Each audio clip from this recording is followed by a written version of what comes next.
Hey guys, Drifter here. Welcome to Advanced Warfare in Depth. In today's episode, we're going to be reviewing the KF5 submachine gun. This is, in my opinion, the best submachine gun in Advanced Warfare, and one of really the only useful ones in the game. A lot of the other ones aren't very good, unfortunately, but it's only one of few that has range that can compete with the assault rifles and the damage to boot. We'll get to that in a little bit, but the two classes that you're going to get to see me use gameplay-wise are my Marksman class, which is foregrip and red dot sight, and then you'll see a more aggressive spray and pray class with dual mags and the laser sight for Hipfire. The KF5 has an unusual attribute to it in that the first 5 rounds deal bonus damage. They just do more damage. That, if you probably already know that if you've read the tooltip, but on in-depth we're going to get a little bit more complicated. It's the first 5 rounds in the magazine and not in a burst. I've seen some people like tap firing or burst firing this weapon trying to stack the damage. It doesn't work that way, and it works every time you reload the gun. So if you shoot a couple shots, you reload, your 5 rounds of bonus damage is back. The damage on the first 5 rounds is 35 to 25. It'll start off at 35 and decrease to 25 at long ranges, which means it is a 3 to 4 shot kill. Thank goodness, because a lot of SMGs are 4 shots or more, and even a lot of assault rifles are 4 shots in this game. So you can actually kill people relatively quickly with this weapon if you hit them with 3 of your first 5 shots. All of the other bullets in your magazine have a more extreme damage curve. They'll deal 33 damage up close and decrease to 18 at a distance, which means it'll kill between 4 and 6 shots. Not nearly as nice to 3 to 4, unfortunately, but that's just kind of how it works. There's a big difference between the first 5 and the rest of the magazine.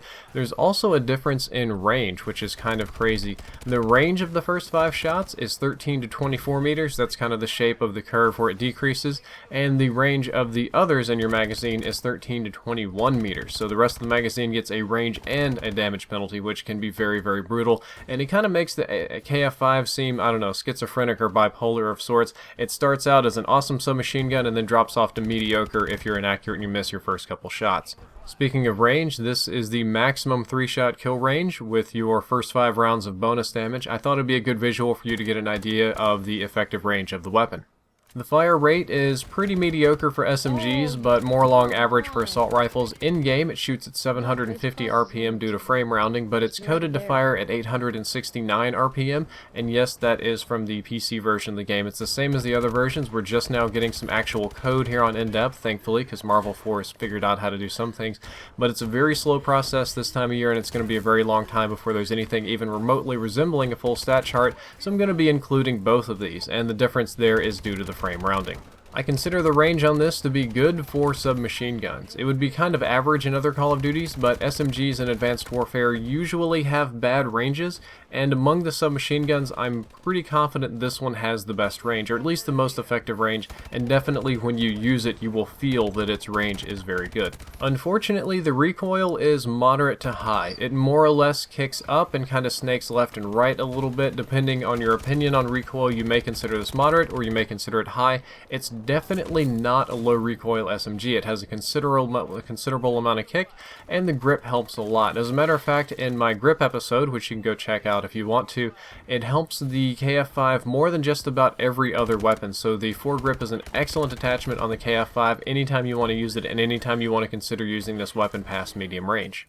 Hipfire, like all submachine guns, is good. It has the same hipfire cone as the other SMGs, and I'll probably say this quite a few times in the episodes, but the hipfire is good in this game. The hipfire is quite strong, I don't have problems with it, and it does serious work like this, even more so when you stack with a laser sight, which is going to be one of my recommended attachments later on. The iron sights on this are MP5 style iron sights. They are surprisingly usable, or at least usable inside the optimum range of the weapon. Up close to medium range, I really do not need any kind of optics, and the irons work fine.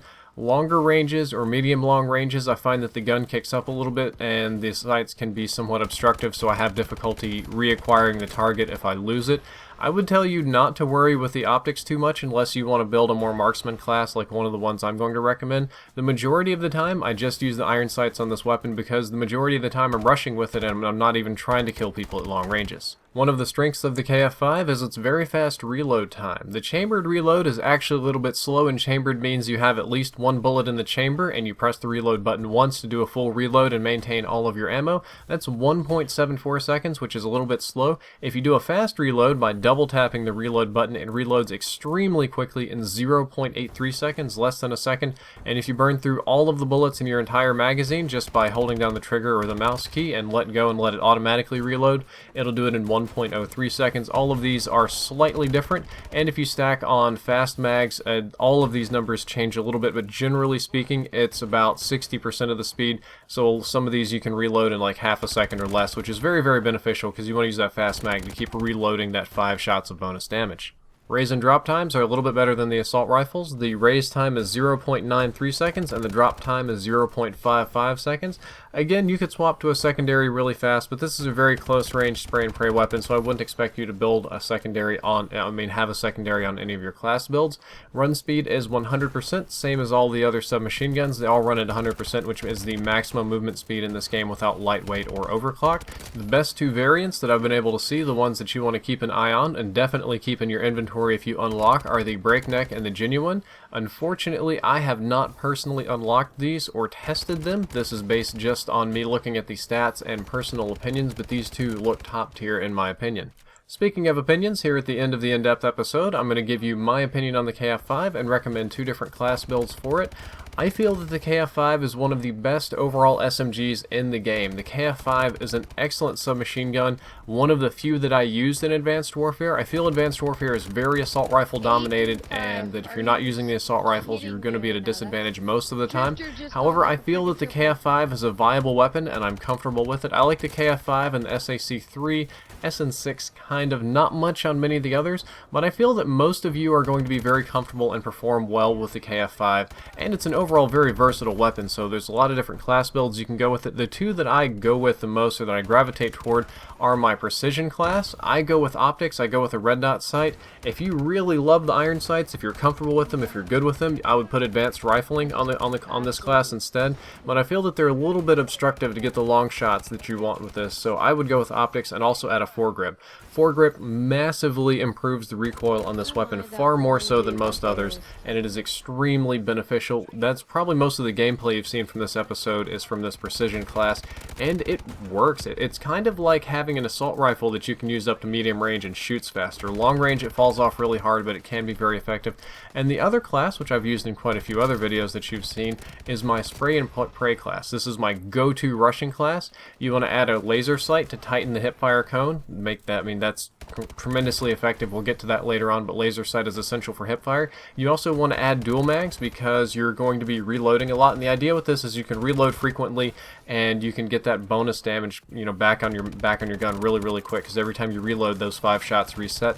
Dual mags really isn't a bad attachment ever, honestly, but I feel that it works best here. And I also use gung ho so that I can begin to hip fire as I sprint into them, or if I slide or boost, it is very beneficial to me. Even though gung ho is a bit of a weird perk and it's a little buggy and it messes up the aim down sights transition, I do feel that it works really well on a spray and play class. Well guys, that's all for this in-depth episode. I hope that you enjoyed it and that you learned something useful. If you did, you can check out the previous episode, which is on the MK14 and how badly it needs a buff. The next episode is going to be on the ballistic CPU. If you noticed in the top left-hand corner, I have renewed my contract with Elgato, so we're adding an extra brand up there. It's captured in 1080p 60 FPS, courtesy of the Elgato HD60. There's a link down there in the description, along with all the other sponsors in the bottom right. And as always, if you enjoyed, don't forget to like, favorite, and subscribe.